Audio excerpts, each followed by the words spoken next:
की जय। 29वां अध्याय जिसके कारण से हमने इतनी लंबी आयु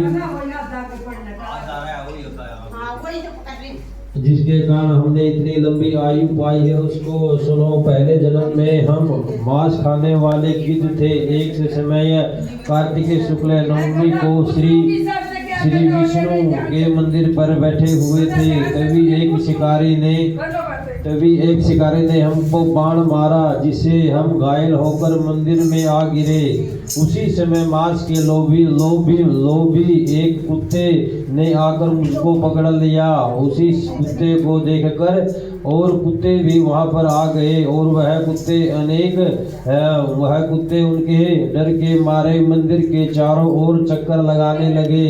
दूसरे कुत्ते भी उसके पीछे पीछे भागते रहे। इसी प्रकार सबकी प्रतिदीक्षिणा हो गई। इसी बीच मेरी मृत्यु हो गई। उसी प्रतिदीक्षिणा से भगवान बहुत ही प्रसन्न हुए मुझको अपना परम पद दिया।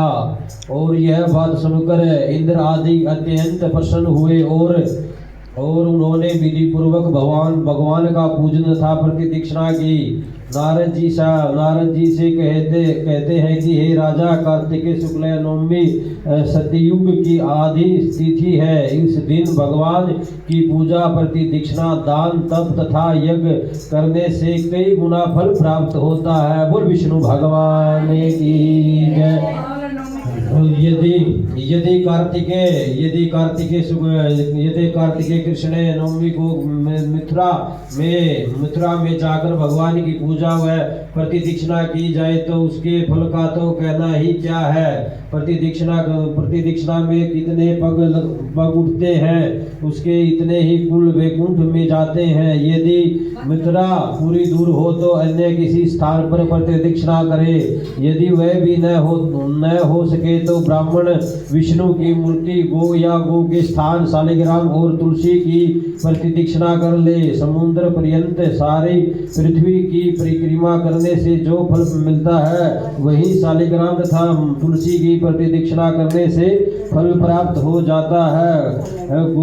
ब्राह्मण देव मंदिर यह सब शालिग्राम की मूर्ति के बराबर है। कार्तिक शुक्ला नवमी को ब्राह्मण, गो, देवालय, तुलसी व साधु विरागी, जीवन मुक्त, गृहस्थी, वेद, उपवेद तथा पुराण यह सब ग्राम में ही वास करते हैं। यदि ग्राम की प्रतिदीक्षिणा करनी हो तो प्रातः काल उठकर स्नान आदि प्रक्रिया से निवृत्त हो करमंडल हाथ में ले और नमो भगवते वासुदेव मंत्र का जाप करते हुए सूर्य उदय से पूर्व ही प्रारंभ करे। ब्राह्मण देवस्थान तथा शालिग्राम की मूर्ति की प्रतिदीक्षिणा सूर्योदय के बाद भी की जा सकती है। बोल विष्णु भगवान की जय। बोल कार्तिक महतो की जय। बोल आज के आनंद की जय।